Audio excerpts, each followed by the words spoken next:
Welcome to the RotoWire College Basketball Show.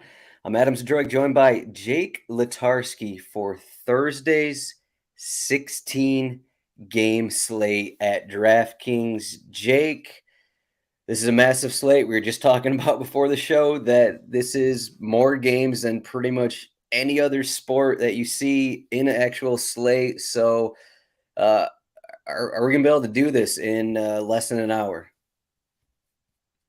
Yeah, I think so, because with 16 games and 8 roster spots here, you're going to skip some guys, right? There's going to be some games you don't have to touch here, and yeah, that's just the nature of the beast here. Now, I know DraftKings split it up into a couple of slates too. You can do the 8-game morning and night, but really the one that we care about is the 16 gamer, because there's $50K up for grabs. I mean, that's more than I can remember seeing really all college basketball season. I mean, during the year, we don't ever see. We might be lucky to get 10K, 15K for opening night or another big day, but that just doesn't happen here much. But I mean, I wrote a huge preview on the website about this, and the first thing I started it off with is, hey, it's March, and DFS sites care about college basketball again. So just to some degree, we're back here, and I'm looking forward to getting into some games here with you. Most DFS sites will say most DFS sites.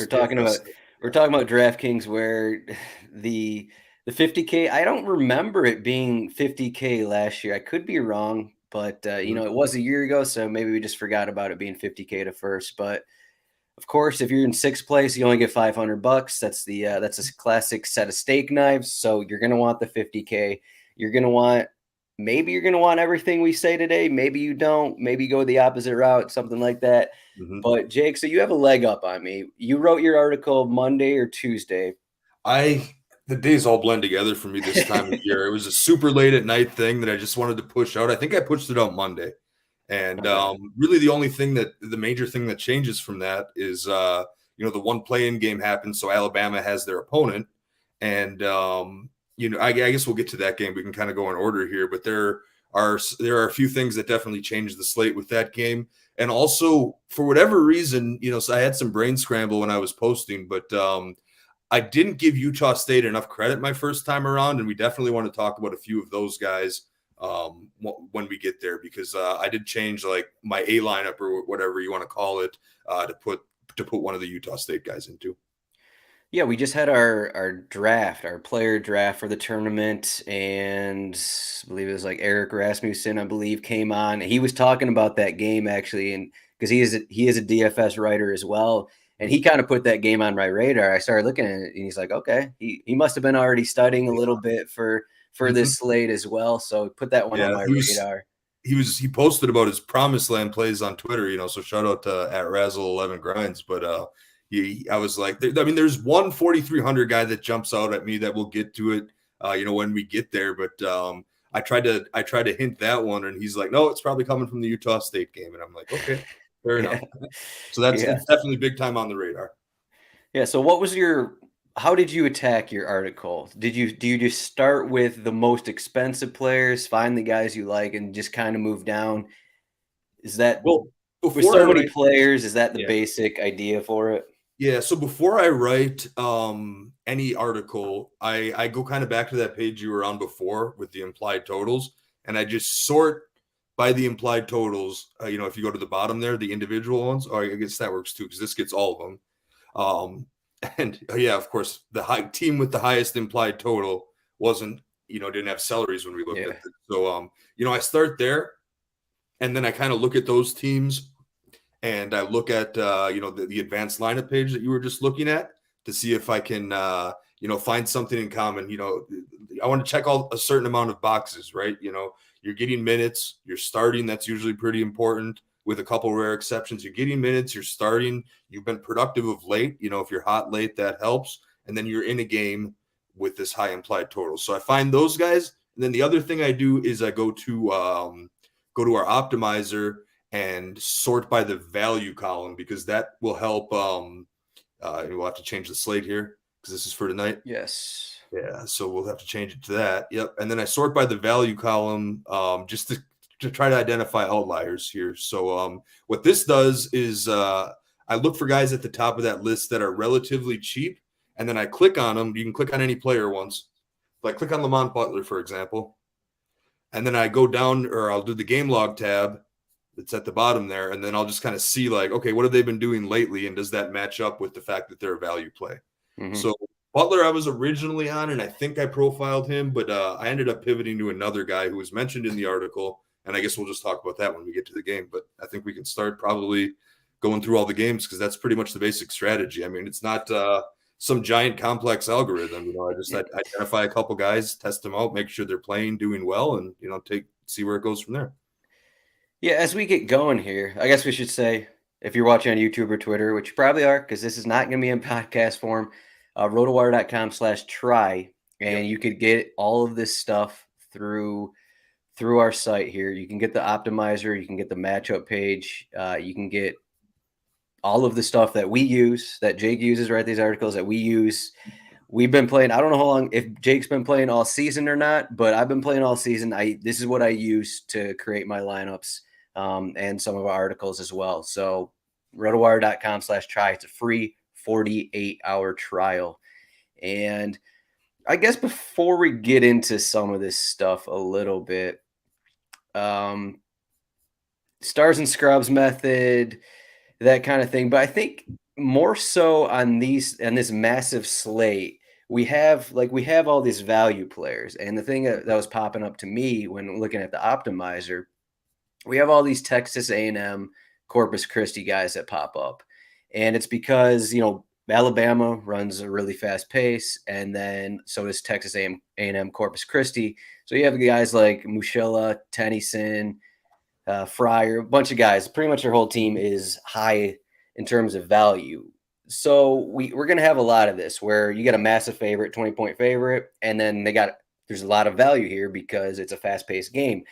But are you actually looking at any of these, like a big underdog, any of these Texas A&M, Corpus Christi guys? Because what if it's a 30-point blowout at half and all these guys get 20 minutes City in the last 10 minutes? Right. Yeah. So yeah, that's my worry here. And sometimes there's a perfect storm of guys. Sometimes there's not. Like, I don't like paying even 5,500 or 5,900 for someone that's going to play Alabama, because while they have the fastest pace, they also have, I think, one of the best. I'm going to look it up on KenPom here. They also have the third best defense in the country. Mm-hmm. So it's you got to pick one or the other to wait. So that backs me off a little bit. And just the fact that, like you said, these guys can see less minutes than usual. Now, a good tenet of college basketball DFS that's a primary difference from NBA is minutes don't matter as much in a way, because there are a lot of teams that have rotations with guys who start and guys play 30 minutes, but are just kind of there and aren't really getting projections. They don't really touch the ball. Maybe they're out there for defense. I've got a handful of examples of that. And we'll talk about that, but you can definitely, it's like, oh man, this guy's 3,500 and he starts and he averages 30 minutes, but that doesn't make him a good play. And his usage is 5%. Exactly. So sometimes I'll play with the filters you were showing before, right. And I'll use the start column, use the minutes and under a certain salary, and then I'll have usage over 15 or usage over 20%. And then kind of see where it goes from there. So that's another kind of cool thing that you can do with the optimizer. So like while you're setting that up, I will talk about one guy in that description that seems to really be someone I like and makes sense to me. And that's been, and while the minutes themselves are a little inconsistent, you can see here that there's a ceiling and there's a lot of efficiency. So I actually put Shai Odom from Howard in my DFS lineup here. He's only 4,300. And I mean, look he's starting all of these games. Now, the 18 and 12-minute games certainly concern me. And one of them you can see is foul trouble, which is a much bigger concern in college than NBA. Obviously, you get one less fouls, and college coaches tend to just, auto sit players with 2 fouls in the first half. And that wrecks your lineup, especially with a lot of the high-priced guys on this slate being forwards. So you can see that there is a little foul trouble risk there. He's fouled out before. But then look at the games where he's not fouling out. These are huge matchups, and he's got some really good games in there. And so you're generally looking for 4X. for probably 5x for GPPs, 4x for cash games, just a very general statement, rule of thumb. That's not hardcore, and you don't really have a whole lot to get it there. So, I mean, you look, he's had 6x, 7x in 3 of his last 5, and 4x in 4 of his last 5. Now, again, these matchups are not Kansas, so that is a bit of a concern there. But I mean, I don't know. I feel like he'll be able to do just enough, and he's a great lineup filler at that price because 4,300 is dirt cheap. I like him more than if we go to the first game. Another example. Now, I give Don Carey a mention in the column as guys that kind of fit this description. But so let's look at this first game here. Don Carey, he starts, he averages 23, so not a ton of minutes, I guess, and he's only 4,200. I mean, I'd probably rather play Shai Odom because when you go down there, you can see that he leads the team in usage rate when he's on the court. And that's the kind of play that you need for a big GPP, right? You need that guy to go off for 30 at that price point and give you other options. I mean, the first build I had, I think it had Tabellis and Jalen Wilson and Filipowski all in it. And I've moved around from that a little bit because there were guys like that. So, massive stars and scrubs. Initial question that sparked the whole thing. It's once in a while you can find a mid-major guy like this, but the great majority of my column is not, because there are some players like Princeton's a good example where the guys are all priced really high, facing by far their toughest matchup all year, and I'm just staying away from it. Mm-hmm. Yeah, check out Jake's article after you listen to this show, rotowire.com. Go to the college basketball section, and it's up there, along with a bunch of other college basketball content. For that, just with the discussion with Carey against Odom, 2 guys about the same price, I think you're kind of going there. But I mean, you look at Carey, who, I mean, if you go through his game logs, he's a guy who, sure, he's probably getting more minutes. Maybe he's not going to worry about foul trouble, but his max is probably 20 points. And that's fine if you're playing some of the double up, some of the cash games. But Odom actually, if he doesn't get into foul trouble, if he isn't fouling, KJ Adams and Jalen Wilson kind of a thing, maybe the 30 points is actually there for him. So, and it's not like Kansas has lockdown defense or anything like that. So that's the kind of difference you're looking at. Of a bad example because he's had like 18 DK points in 5 straight, which is right recently. But if you go a couple games earlier, he's been in single digits a ton, didn't have any points at all against your Spartans, despite playing he only played 11 minutes in that game. But so you have to differentiate guys like that are just kind of there versus guys that are going to be focal points of their offense and produce, so that's the deciding factor. Right. Yeah, I mean, this first game it's just a pretty even game, and I guess that's one of the reasons you can look at it. Like Jameer Young if there's one guy to go off in this game, maybe it's Jameer Young, maybe it's Reese, maybe it's Stevenson. But I mean, we could see the price here. Is it worth it to pay up for 7,900, 7,500, 8,500 for these guys?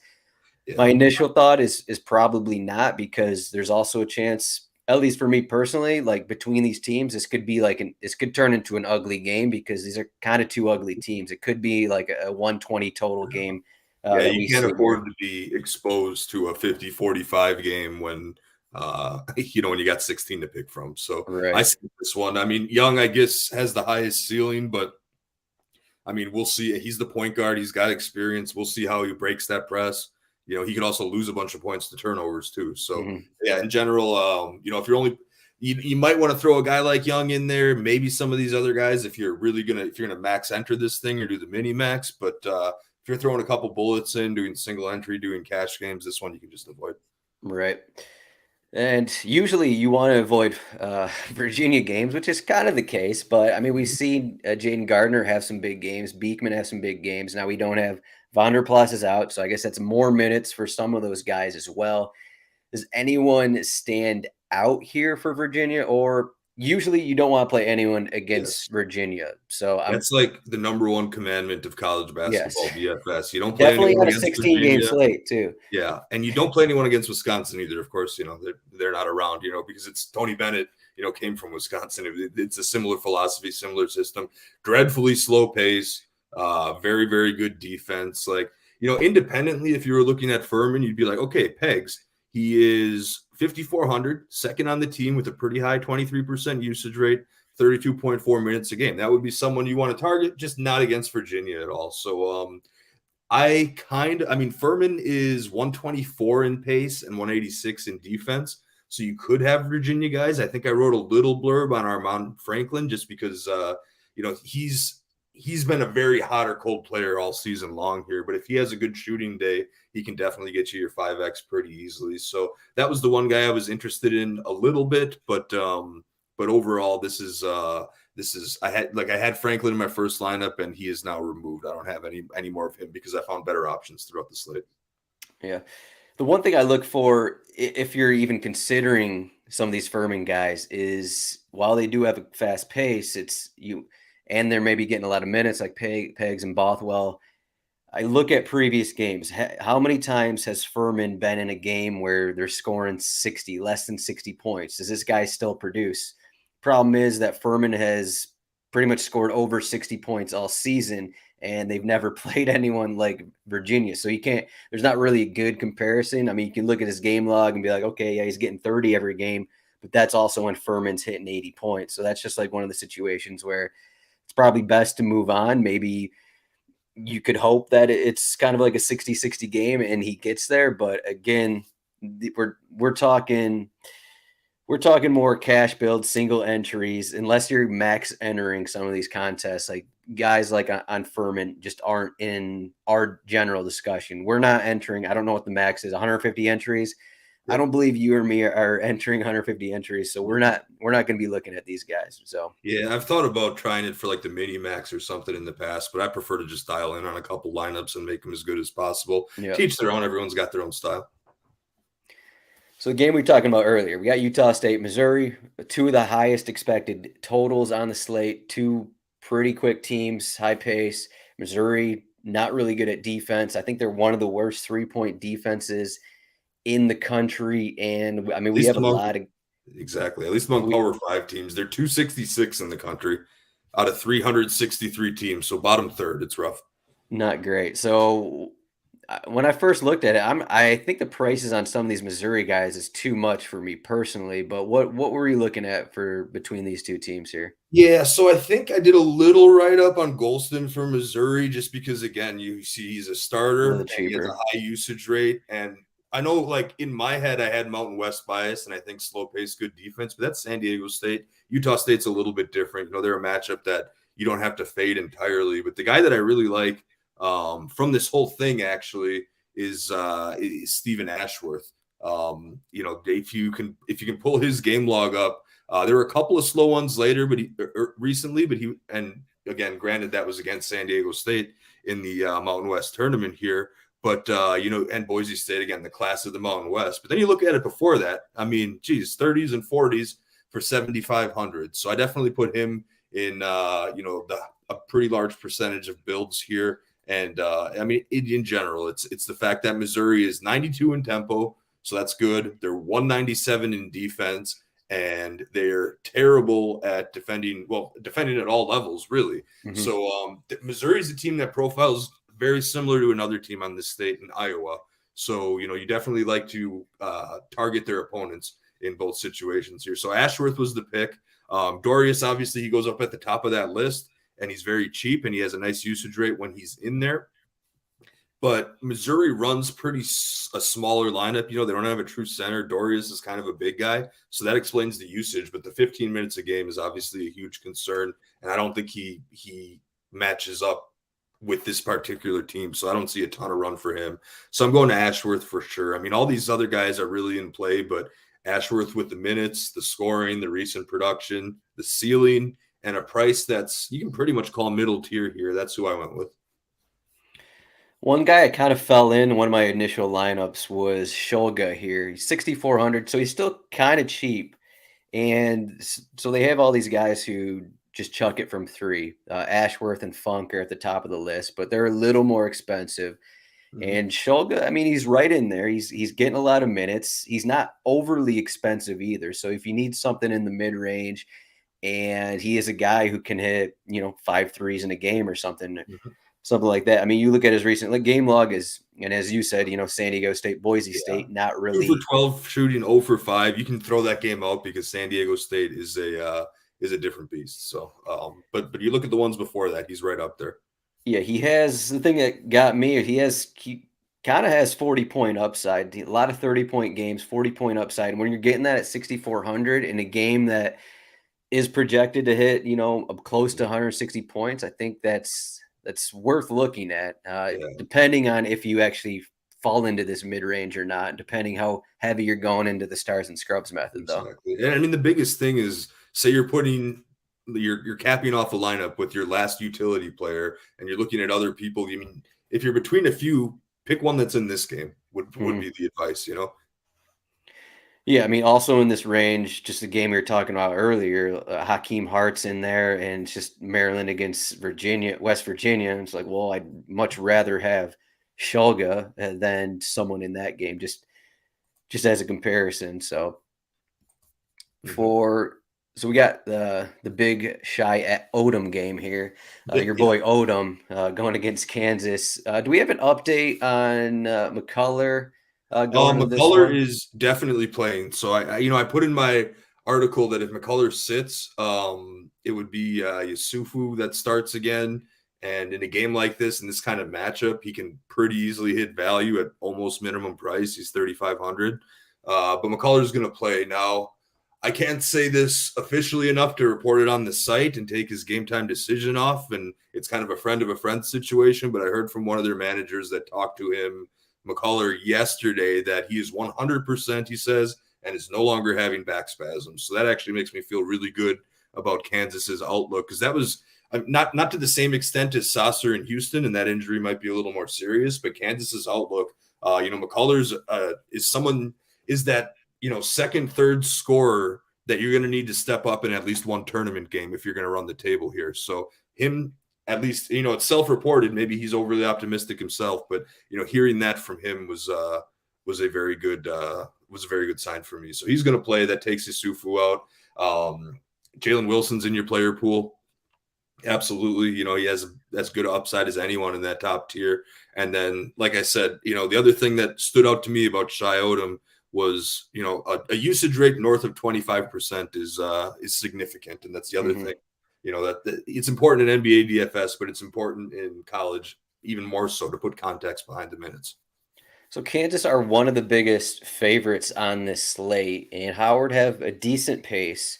Mm-hmm. So does that scare you off? Are you more likely to does it scare you off a little bit of Jalen Wilson for spending that much on a guy who, there is some risk because they're going to be up by so much? So maybe you're leaning on someone else, or does that kind of not matter? It's just like, well, Yeah, if I mean, Kansas are up by 30 points, it's because of Jalen Wilson kind of a thing. yeah, Wilson can easily get 40 points and sit out by the under 8 mark in the second half. That could easily happen. And like I said, he should be in your player pool. I like him a lot. I ended up taking him out for a couple other options that I like a little bit better in this general range, and just because it made builds work better. But I mean, Wilson is a perfectly fine play. Throw him out there. He should be obviously in your mass entry. I'd have consider 20% or greater exposure there. But he's in play. But there's just a couple I like more. Wilson seems like a guy, he's kind of a lock for 40 points, and your hope is that he tops that, really. I think he feels like more of a cash play because he's so safe, because he's so consistent. But it definitely seems like, granted, you got to spend more, but we'll get to it. Like guys like Brandon Miller and Pickett, those guys kind of have a bit more upside than what Wilson has, mainly because the guys that Kansas also have, like Adams and McCullough, are also, and Grady Dick also taking some usage up from him. So again, Jalen Wilson, good for cash games, but Yep. we'll see what happens with this matchup. Yeah. I I guess wholeheartedly agree. Great for cash in your player pool for GPPs. speaking of Alabama and Brandon Miller here, and so Brandon Miller, he is the most expensive player on the slate. And the one thing I was looking at with him is, so Alabama have all these games where they won by 40 points, they scored 100 points, and you look at Brandon Miller, what he actually did in those games, and for the most part, I mean, there are some down performances, but for the most part, as long as he's going 25 minutes or so, he has massive games. When when they beat LSU by 40 points. He played 24 minutes and had 46 fantasy points. Granted, he also hit 7 threes, but that's just kind of thing he does. So yeah, I can just say on a side note that Miller's totally going to Carmelo this tournament, and they're going to win this thing behind him. They're going to play the heel. They're going to play the heel all year. Obviously, most people listening know the Alabama story, but he could totally Carmelo this tournament. But as far as this game goes, I've been all over Javon Quinterly the last couple weeks in DFS when he was 7K. 5,000. Yeah, 5,000, 5,500, 6,000, 6,500 was okay. This price gets to be a little bit much for me. I mean, he tore his ACL last tournament. He's a fifth-year senior. I think he's 24 years old, Nick said on the XM program the other day. And he came off the bench all year, but that changed in the ACC tournament. So now, I mean, I'm not going to be surprised at all if I see his price shoot above $8 grand before the rest of this, but he just doesn't fit into my builds kind of for this specific slate. The guy that does, and it's a little misleading on here because of kind of how we introed this with the 13.1% usage rate, but Charles Bediako at 4,800 feels to me like a straight up pricing error. I mean, he was 5,400 for the SEC championship game, and he had 42 DraftKings points in that game. This is a case of, the Tide have other guys like kind of Clowney can step over and play the 5 if he has to. Griffin will get some reps in that area. Gurley might get some reps in that area. But and this may not be the case against Corpus Christi here, but when things tighten up here in the postseason, Bediako gets more run, and he's also going to be able to score against a team like Corpus Christi too, which isn't always the case against other talented big men in the SEC. So Bediako to me is the perfect value play, essentially, even in a blowout. It's just a classic mispricing situation by DraftKings, and it comes in their biggest slate of the season. For some reason, Quinterly's moving up in price. Bediako isn't. It's just kind of like a free play. I know throughout the season, Bediako is a guy who you kind of can't really trust in a lot of matchups. It's an inconsistent game log, so that's the red flag there. Like, might not be a cash game guy, but you get a guy with a 40-point ceiling on the best team in the country at this price, man. I'm just going to throw him out there. Right. The other part of that is Texas A&M Corpus Christi. So they just played Tuesday. And in addition to playing fast, they are a very small team. And so they have a couple 6'8" guys that they play. I'm looking at Ken Palm. They're one of the shortest teams by average height I believe this is in all of college basketball. So that's one thing. And that also leads to one of the worst 2-point percentage defenses in all of college basketball. So that just points to Bediako. It's almost like a free square here. And I feel like now that I said he's going to bust, he's going to get in foul trouble, and he's going to get 10 points, and Bama's still going to win by 40 points. But it really seems too hard to pass up here at 4,800. Mm-hmm. Yeah, that's pretty much all I got on this one. Yeah, we kind of said at the top that Texas A&M Corpus Christi, those guys, I don't know how popular they'll be. It'll be interesting because people will see those cheap prices. They'll see the expected score, and they'll assume that those guys will have to hit their marks. But I just can't do it. It's the 100 to 60 result where those guys just aren't getting there. That's just not enough. So I guess I have a question. We didn't really go over it with Jalen Wilson and Brandon Miller. It is a price difference of 900, but do you prefer to play Brandon Miller and find someone cheaper to go with him, or do you prefer Jalen Wilson? Mm-hmm. To be honest I think the discussion is more between Miller and Pickett because they're closer in price. Okay. And I'd lean towards Miller if you could swing it, but there are a couple guys that one in particular that I'm all over quite a bit, and I ended up moving away from both of them just because these 116 games, I don't trust it. I pick some guys that are going to be in closer games here and hopefully have to fight to the teeth to the end. Yeah. Another team that's popping up in the value is San Diego State. They're going against Charleston, another team with a faster pace, not very good defense. And the opposite side of that, San Diego State plays really slow. So that's why these San Diego State guys are popping up. All these guys kind of came onto my radar, but I actually gravitated toward one of the cheaper ones, Parrish, who is a bust candidate, but he's also 4K and seems like he's getting minutes. And then you throw this in a high pace matchup. Do you have any preference for any of the San Diego State guys who are all kind of really, really cheap here? Mm-hmm. Yeah. So Charleston, like you said, top 30 tempo. They're actually a top 20 perimeter defense too, but it also needs to be taken into account that they've only played, I think, 4 KenPom top 100 teams all year. So, they're not facing, the elite of the elite here. Right.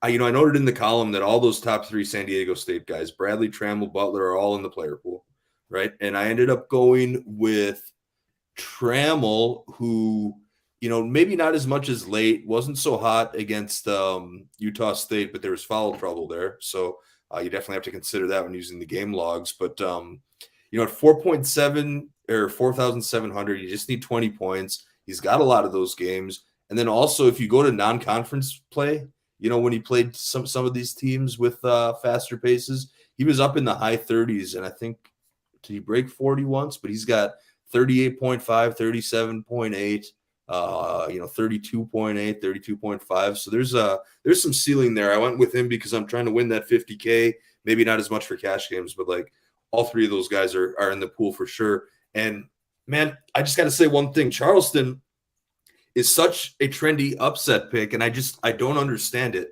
And this is one where in all of they're a great mid-major team. There are a lot of great mid-major teams here.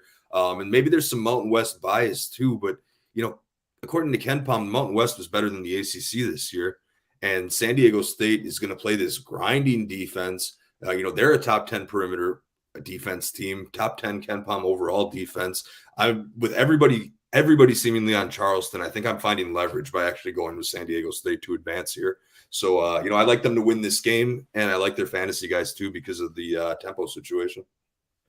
Yeah, you kind of think that all these guys are actually in play. It just depends who you like more than the other because they're all like right around the same pricing about.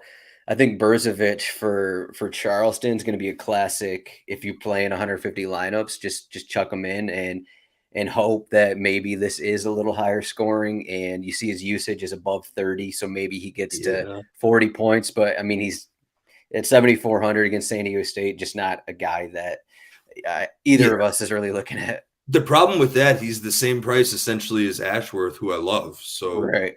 My exposure is very little when you put those 2 guys up side by side. Yeah. Yeah, you get a fast team like Charleston and then going against a slow team, you usually don't want to play the fast team in that situation because then all their averages drop, all their numbers drop because it's going to be a slower game. So yeah, look at that fantasy points per game column and just imagine 20% reduction across the board.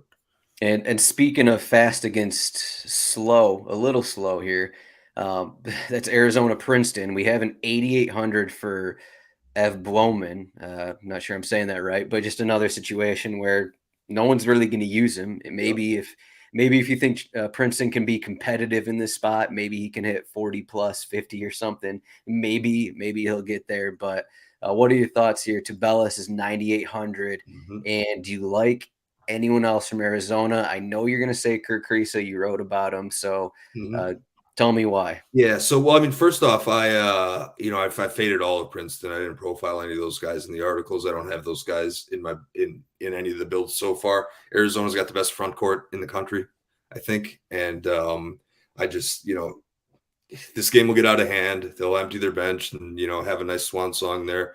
But so I didn't touch that side. On the Arizona side, I think I wrote about Tubelis a little bit. That was before Brandon Miller came out, and Miller and Tubelis. I guess I lean towards Miller a little bit, but I think I lean towards Tubelis over Pickett, if that makes sense. We'll see how that goes. There's a lot of volatility there, but you obviously see a 30% usage rate. That might not be around on the page, very, very often at all. The price is, of course, up. This guy's an All-American, and he got like 5 straight double-doubles going in. And maybe this is a narrative thing, but Omar Ballo broke his left hand, and we don't have an injury tag on him because he's just going to go ahead and play through it. That's what he says. He's going to play the whole tournament with a broken hand. And I don't know. You wonder, if that gets nicked once and he has to go to the bench, or if he'll be more, willing to just let Tubelis get a lot of those rebounds there. And I think that's part of the reason why he's had all those double-doubles going in. So I love Tubelis in this game as one of my pay-up options here. And then, like you said, Kirk Kriisa, the usage rate is mysterious. I almost want to go and see if we got something going on in the back end that is making him show up at 50% because he's their point guard and the ball's in his hands all the time. And he's that classic like EuroLeague type player, right? That's going to come over and make people antagonize here in the NCAA tournament. That's for sure. But I mean, 32 minutes, 5,200. He's got potential in the 30s and 40s too. And at that 5,200 tier, I needed to use a lot of those guys to get multiple players in. So I'm definitely on Kriisa. I'm definitely on Tubelis. I mean, I couldn't fault you for using Ramey, Henderson, even Pelle Larsson, but the Princeton matchup isn't crazy good on paper here. So I'm taking the superstar and I'm taking the point guard. You might stack them both and get a little pick and roll action. You can see him run or something like that. Try to get correlation between assists and him finding Tubelis and either on the wing or on the post because Tubelis can shoot too. So those are the guys I'm looking at. Kriisa makes sense. He had a triple-double earlier this season. It's just that shoulder issue. He had to take a free throw at some point in the Pac-12 tournament. I think it was left-handed, his opposite hand. And you look at what he did in the Pac-12 tournament, it's just not enticing with the shoulder injury. So that's just kind of in the back of my mind. I know he's cheap. I know he has the upside, but I mean, maybe I don't see why they would push him or he would just push in this matchup to possibly, make the shoulder worse kind of a thing. It's just a kind of situation I want to avoid, but in terms of tournaments, maybe that's going to turn a lot of people off of him. So, but as I said, he does have the upside. So that's the one thing going in his favor. Yeah, I mean, I sure hope so. I mean, this is the lowest price he's been all season by like a mile. I think it's gone down so much that, I'm just buying low on this against an inferior opponent, and that's pretty much the story here. Yeah, the one thing also, Princeton are one of the worst teams in the country at forcing turnovers. So that's a boost for Kriisa, who kind of does a little bit whatever he wants when on the court. Illinois, Arkansas. Arkansas, a little high pace. Illinois, we see him in the Big Ten, just a really up and down team that I'm not sure you can trust anyone on their team because you don't know who's going to have a good game in any game. It could be Matthew Meyer. Dane Danger could go off in certain matchups. Shannon has a great 10 minutes, then he disappears for the rest of a game kind of a thing. Yeah, you're exactly right. Do you like anyone from this game here? Because Arkansas is kind of the same as Illinois in just in terms of inconsistency. Yeah, so Danger is a good per-minute guy that could have, a good ceiling if he can stay out of foul trouble, but I don't like the front court matchup. Musselman just rotates in a whole bunch of guys in the Arkansas front court, and they stay fresh and they're all very capable rim protectors there. So I don't love that. Shannon's the one that you'd lean towards mostly, but again, he could possibly disappear. And I just hate the Arkansas pricing. I mean, normally I'm looking at Arkansas in DFS slates, but Nick Smith, he's going to be an NBA lottery pick, it looks like. And he's kind of just coming back from injury, but similar to Javon Quinterly, who we talked about earlier, the price has just gotten up there so much that it's more risk than I'm comfortable carrying here. I don't really trust the Mitchell twins either. And, Dre Davis's value is that Devontae Davis? Devontae Davis, I think. Yeah, his value has plummeted since Smith came back. Anthony Black could, I guess, theoretically be a slate breaker, but again, same price as Ashworth, and the decision there is easy for me. So this is a game I really stayed away from. This basically feels like the Maryland West Virginia game where it just could be an ugly game. I know Arkansas plays a little faster pace, but a lot of Illinois games are just ugly, and Arkansas games have been kind of ugly this season as well. It's just one game that could be 60-60 or something, which is something you just don't want when you don't want that potential because then especially when you're paying $7+ K for these guys, $8K for Terrence Shannon. So, but we may want to play some Auburn, Iowa guys. Big thing with Iowa fast paced. They do not play defense. They do not care about defense. Who are you playing from Auburn? Yeah, so definitely getting some Auburn in, and I think you can pretty much lock at least these top four guys into your player pool. The guys I zeroed in on And the guy that ultimately caused me to take out Jalen Wilson and take out Tubelis from lineups is Johnny Broom, 8,600. He gets a very nice matchup here. Iowa's like Missouri. They're a DFS team to target, not much defense. And Broom is a excellent, versatile post player, a very big double-double threat that does pretty good job staying out of foul trouble, a very high usage rate. And Iowa can get beat by versatile big men, big time. They have Felipe Rebraca who stands there. Murray's the power forward, so it'll be Rebraca that's going to be tasked with, defending Broom. But Rebraca's pretty stiff. I mean, you've probably watched some of this a little bit. I don't think he can, chase Broom out, and I think Broom is going to be able to find his way around him with a couple of crafty moves here. So I'm all over Broom. I used him. Wendell Green's fine, but again, we run into the Green versus Ashworth debate. Same price there, and the choice there is easy for me. I mean, unless you're trying to leverage. I also threw Alan Flanagan in some lineups here, 5,700. He's the big veteran, and he's also not crazy scoring dependent, right, to get his fantasy points. So he can get, rebounds and assists and blocks and steals. So in a matchup like this against Iowa and Flanagan's price at 5,700, you got to imagine all the other stats are inflated, just a little bit. And, he's the man with the most experience, I think, on this most tournament experience, most years with Auburn and Bruce Pearl. So I used him as well. I actually used Flanagan and Broom in some lineups. Yeah, I also looked at Katie Johnson, who is a little cheaper, 5K. You just get a piece of a guy at 5K who, in a good matchup, who could hit 30 points kind of a thing. It just seems like a lot of these Auburn guys, it's just pure tournament plays that you're just hoping that it doesn't go wrong for them, because a lot of them, I mean, even Broom could have a bad game kind of a thing. Yeah, I mean, any of these forwards could have foul trouble in any case. And like we said at the beginning of the show, that could ruin the whole plays here. But I like Flanagan for cash. I guess he does have a bad game against Kentucky and Vandy, but generally a pretty consistent game log here. I like Flanagan for cash because of the ancillary stats here. I mean, 4.7 rebounds, only 1.4 assists, which is half of what he averaged 3 years ago. Some of those are mysterious, but he's one I'm going to say he's the experienced guy that's going to step up here a little bit. And Broom against Iowa, beautiful matchup. I'm all over that. Yep. I just have it fresh in my head that Iowa, even though they won that game, they gave up 100 points to Michigan State in regulation. And if they're giving up, this is a team that just doesn't play defense. So just all these guys could be set for 30 points. Yeah. You just gotta get the right ones. I watched my non-tournament Badgers smoke them at the Kohl Center in a snowstorm. And right. so that's like that really sunk home that Iowa doesn't play defense. They don't defend versatile big men well. Tyler Wall had a really good game. He could turn around and get to the rim. The Badgers hardly had to shoot 3-point shots because they would dump it to Wall or Crowell and they'd find a way to put it in. On the other side of this, we have Chris Murray here, Keegan Murray's brother. 9,400, that's a lot, but Auburn, they don't really pay attention to defensive rebounding, and I'm just looking at their KenPom page. They tend to foul a lot. So what about like Murray or Rebraca here in this high end and mid range?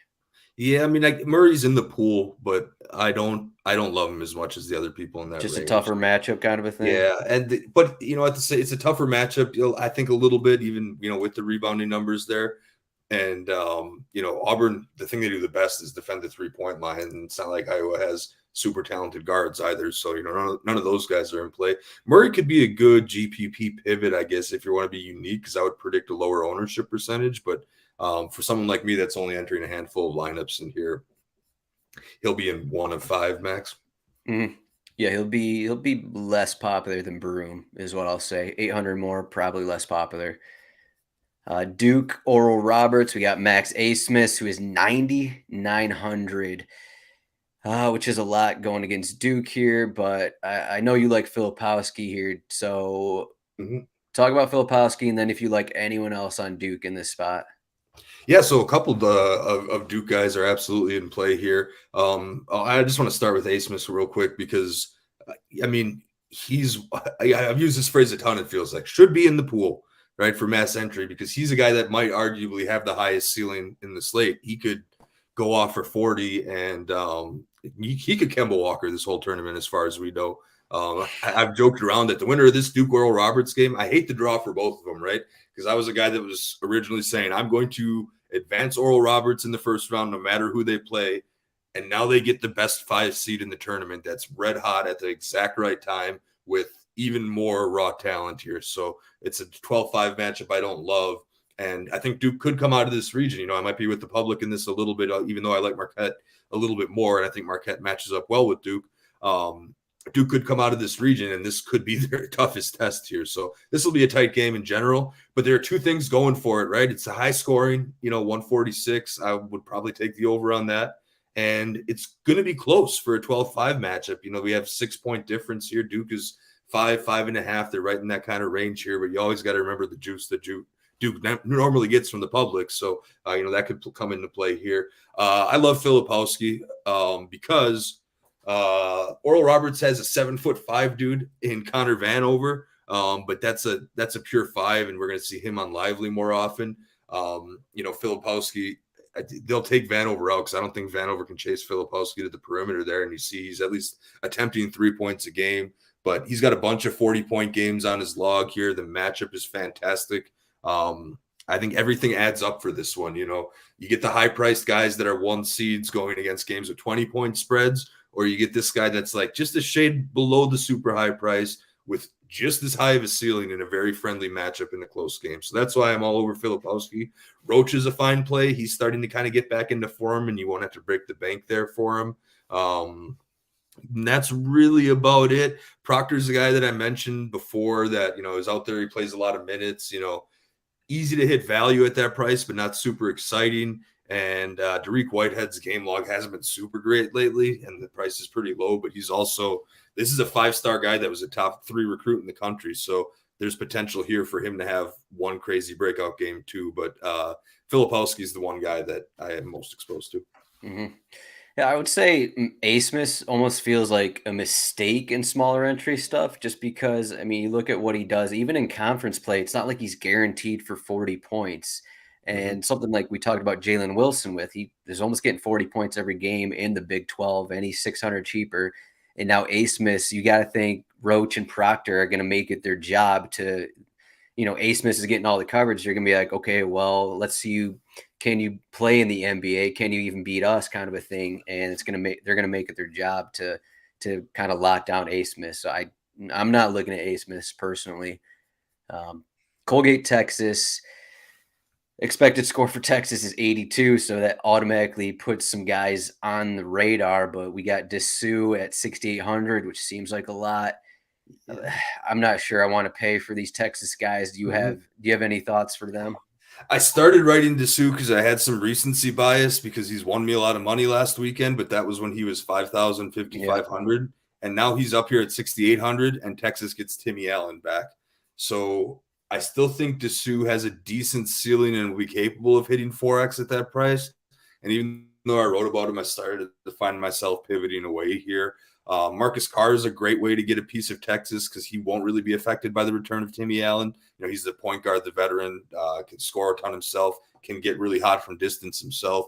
Colgate is middle of the pack pace, 232 in Ken Palm's defensive efficiency. So there isn't a whole lot of D being played here. They're just going to go crazy and shoot threes the whole game. They're the best 3-point shooting team in the country here. So, I don't love Serge Jabari Rice either because that's such a season high price point, I believe, for him. So, we'll see. He's coming off the bench. I love sneaking him in the $5,200 range. Hunter doesn't really see enough usage. That's why the usage is actually decent. Hunter's could be an okay value play here, if you needed one. But, I guess Dessou is in play, Carr is in play, Hunter's in play. To some extent, Rice is in play. I wouldn't roll the dice on Timmy Allen in his first game back. And the return of him does kind of lower the ceiling for some of these guys. But I'd find one way or another to get a Texas piece in if you can. Yeah, my thought with them is that they're just really inconsistent. And that's just – I'm not sure I want to do the inconsistent route with some of these guys because even if they win by 20 points, even if they score 80 points, it's like maybe the maybe Dessou will get into foul trouble and Allen ends up only going 20 minutes because of his injury. And then it's like Bishop or Cunningham off the bench having big games, which kind of happened in the Big 12 tournament. So that's my main worry there. As for Colgate, you don't want to play anyone against Texas, and their prices are very high for this spot. So kind of got to pass on them. Yeah, very brutal. Are we just passing on this Boise State? I was just gonna say, scroll right past me if you want. There ain't no room for 128 total in here, and these guys are too high priced. No way, I'm going 8,000 for Bowie. You might look at the minutes and usage of Ty Berry, but that dude sucks. I've watched him play this year, and chuck up some terrible shots. So yeah, I think Shaver is worth a look. If you're in that range, he is in that 7K range. He's worth a look because he's Boise's best player. He's been there. I probably played him in the tournament 1 or 2 years ago. They've been in this tournament. It's not like Northwestern are a great defensive team kind of a thing. Though I guess isn't Chase Audige one of the best defensive players in the Big Ten, but he may be on Shaver. But yeah, we can scroll past that. Houston, Kentucky. Northern Kentucky. Sorry. A little bit different. So Houston's one of those teams that you don't touch their opponents starting off, right? And then we got the Sasser issue. Yeah, the whole thing comes down to Sasser, and it was really weird in the Big 12, or not Big 12, the American final, where all morning, soon to be Big 12, right? Yeah, that's where I'm at. All morning, it was Sasser is out there in shoot around. He's going 100%. Yeah. He's running sprints. Sasser is participating in warmups. He's fully dressed out. Sasser is not in the starting lineup. Sasser does not get off the bench at all. So, about the worst combination here. So because we know we can't count on them to be truthful and to maybe even put up some smoke signals, I probably stay away from this one a little bit. If you got a very good indication that Sasser was going to be out entirely, then guys like Arsenault and Sharp are punt plays, and that's about it. I mean, Northern Kentucky doesn't have crazy pace, and Shedd's too expensive for me. He'd be the direct. He's a more accurate Sasser flip, but yeah, none of these guys stand out too much for me. Except for maybe some punt plays if we know about Sasser. Right. This seems like a spot where all of Houston's best players hit between 20 and 30 points, and for their prices, it's just not worth it. Yep. You want the 40-point upside with them, and they spread the ball around so much. They're all doing a little bit of everything, and we're not going to get the Sasser. We're not going to get the Sasser news, so I just remove Arsenault from the conversation, even though I kind of want to play him if Sasser's out, but we just don't know. So this is also a late game. You can't. Yeah. You can't play games. Shed, Mark, and Roberts in our XM pool. I do love that stack. No, Shed, Mark, and Walker, I think. Walker, okay. No, yeah, there's something like that. Next game, those guys. Tennessee, Louisiana. Do not want to play anyone. At least, we do have Brown at 30% usage, but I usually don't play anyone against Tennessee. Good defense. They play slow. Best in the country, I think. The one player I have a question about, he's kind of expensive. So Vescovi, he's kind of taken up a bigger role without Zakai Ziegler in there. Mm-hmm. He's 7,800. Do you have any consideration of playing Vescovi just because he is getting a bit more usage without Ziegler in there? Yeah, he didn't jump out at me when I was looking at this pool. He's okay. Yeah, but some of that usage, I think, is going to go to Josiah Jordan-James, who you can see at the top of that usage rate, who's kind of back from an injury, but really burned me the last time I used him. And fortunately, the price went down. I actually like him. I could go with Josiah Jordan-James, more of a GPP play, of course, because the game log's pretty volatile. But, he contributes in a lot of categories, and it wouldn't shock me at all if he had a 40-point game somewhere in this tournament. Yeah, Louisiana, they play a little higher pace, not that fast, and their 3-point defense is pretty bad. So that's good for Vescovi for sure. Yeah, he's their best 3-point shooter, 36%. He was also stroking it in the SEC tournament as well. So Penn State and Texas A&M. We are not using Julius Marble, who will get into foul trouble and play 18 minutes. You know that all too well, don't you? The Michigan State transfer. So Jalen Pickett here, 10.1K against Texas A&M. I'm not sure. I want to do it, but he is a guy who can get 50 points, 60 points against anyone. Yeah, I mean, Texas A&M got routed by Alabama in the championship game, but other than that, their defense is decent. And I don't think I can spend 10K plus on a guy whose team's total is 66 points. So that's why I'm going to be less exposed to Pickett than the rest of the group. Winter and Funk are both very interesting punt plays. They've had both of them have actually had a stretch of decent play. Or if Pickett has a cold day, those guys go off. So I'd put those guys in your pool probably. And that's really all I got for this one. If Marble was a different player, I'd definitely play him because Penn State, that's one thing they lack is just size. We saw that in the Big Ten title game. They just don't really have a big. I mean, Njaye is there, but he doesn't play that much. You can see 14.7 minutes. They play small ball basically. So yeah, they rotate those bigs in and out too really frequently, which is you don't want any of that. They try to find something that clicks, but so I think maybe for GPP purposes, you could look at Coleman is, I mean, these guys aren't too expensive. Coleman's 5,700, 6'8" big guy. Good at offensive rebounding. Dexter Dennis, good at defensive rebounding. They're okay just because of the rebounds and maybe just kind of eating up the glass against the smaller Penn State team. Okay, UCLA, UNC Asheville, and we have Singleton at 4,800. And one of the more disappointing things to me, we already mentioned some guys that were seeing an increase in price from the league tournament time. Amari Bailey's up at 6,800, which completely takes him off the table for me. But are you looking at any of these UCLA guys? And then, of course, we got Pember, who seems to be getting some buzz in the media for UNC Asheville. Yeah. So Singleton is interesting for me. He's the guy who took Clark's starting spot, but he's also been a veteran. He's been around there for many years. So have a lot of these guys. Hawkes and Campbell, I feel like this is their 6th year. And Singleton's kind of in that group a little bit. And at 4,800, he can get hot from 3 to some extent. So he's on there. I didn't really find a way to work any of those top guys into my builds there. Bona might come back and start for Nwuba. I actually figured that's expected to be the case, but nothing crazy there. And then on the Asheville guy side, I mean, Pember is a slate breaker, and if he were playing Arizona or a team, one of these high seeds with a faster pace, I'd definitely consider it. UCLA, Mick Cronin's going to have a great game plan for him, and I know Clark was one of the best on-ball defenders, and they lose him. Which is rough, and that's why I don't really have UCLA as part of that group of teams. I think it has a shot to win it all, but they're still going to play very, very tough defense here. And Pember, he could prove me wrong and become the household name here, but I wouldn't bet on it against UCLA. That seems like a small part of the range of outcomes here.